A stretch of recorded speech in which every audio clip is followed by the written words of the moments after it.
Good day, ma'am. This is the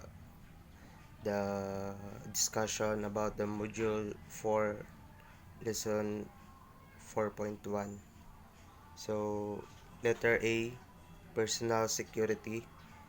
Um, Personal security includes all the security measures designed to prevent unsuitable individuals or persons of doubtful loyalty to the government from gaining access to classified matter or to any security facility, and to prevent appointment or retention as employees of such individuals. So, dito ma'am is all the security and personnel, gidesign sila to prevent unsuitable individuals o yung mga taong may pagdududa sa isang government, ma'am.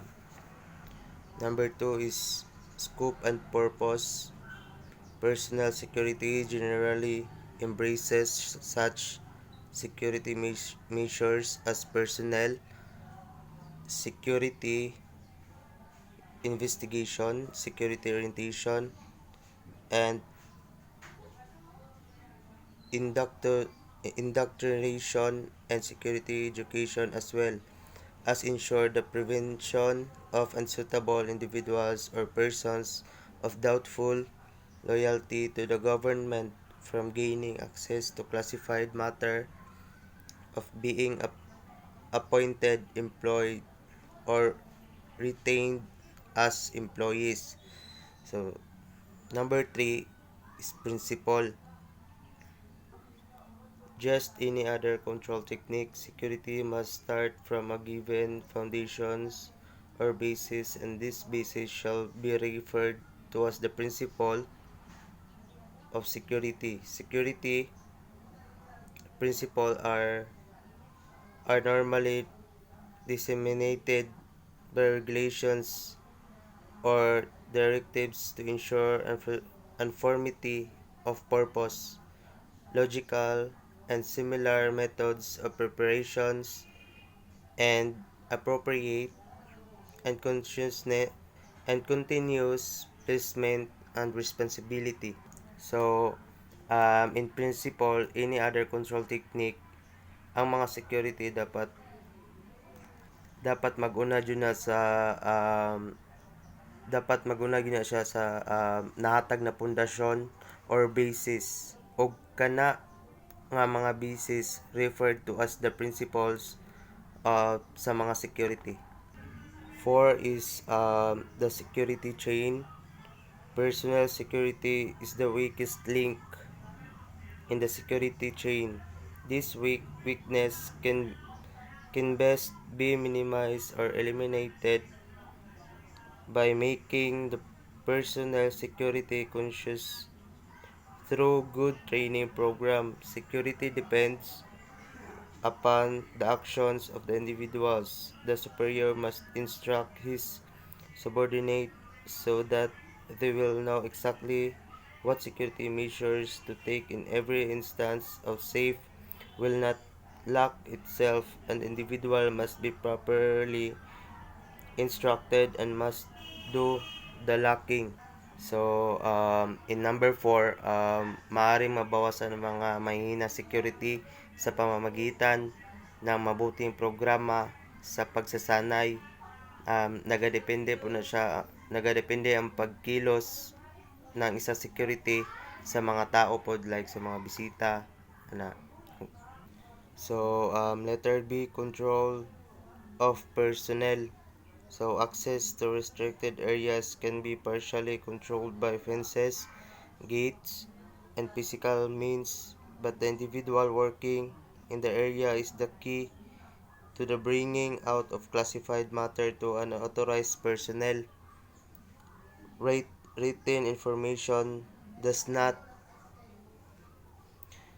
have the power of speech. Only the individual has knowledge of this written information can pass it to the unauthorized personnel if the unguardedly talks about information.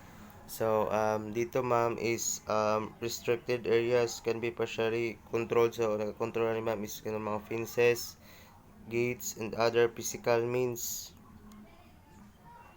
And um, it is the individual responsibility to ensure that he knows security procedures and safeguards, and it is the commander's responsibility to motivate each individual to ensure that he complied with these procedures and safeguards.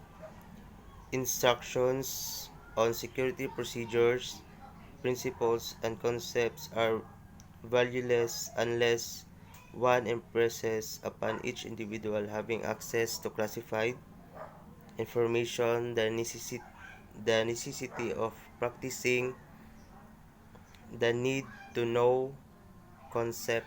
So dito ma'am is responsibilidad yun sa security na siguraduhin na alam niya ang mga pamamaraan at seguridad at pag-iingat. No person is entitled to knowledge or position of classified information solely by his rank, office, or position. Such matter is entrusted only to individuals whose official duties, required knowledge, or positions responsibility of determining whether a person's official's duties require access to item to classified information rests upon each individual who um, who has knowledge, positions, or command control of the information involved, and not upon the protective recipient. So, Drea ma'am is walay tao na may karapatan magkaroon ng kaalaman, pagkakaroon ng naturing na informasyon. So, letter C, objectives of personal security. Number 1 is to provide the standards and procedures necessary to ensure that appointment, employment, or retentions of suitable and loyal individuals. So, dito sa number 1, dapat as a security, tapat siya as a security, tapat siya sa iyang tungkulin. Number 2, to develop the necessary and proper security discipline among the applicants and employee, as well as protect and preserve security interest of the organization. So, dari sa number 2 is dapat i-develop ang lang security discipline and of course among the i-develop ang ilang disiplina as a security among the applicants and the employee. Number 3, inculcate the desirable security attitudes and habits among the applicants and employees. So, dito ma'am sa number 3, dapat itaguyod nila ang kanais-nais na pag-uugali sa kanilang pagsisiguridad sa mga aplikante at mga empleyado. So, letter D, basic policies in personal security. So, number 1, no person is entitled solely by virtue of his grade or position to knowledge or position of classified matter. Classified matter shall be entrusted only to those individuals whose official duties require such knowledge, positions, and who have been granted through proper clearance. So, dito ma'am is number 1 is ang classified na bagay ay ipagkakatiwala lamang sa mga individual na mga opisyal na tungkulin.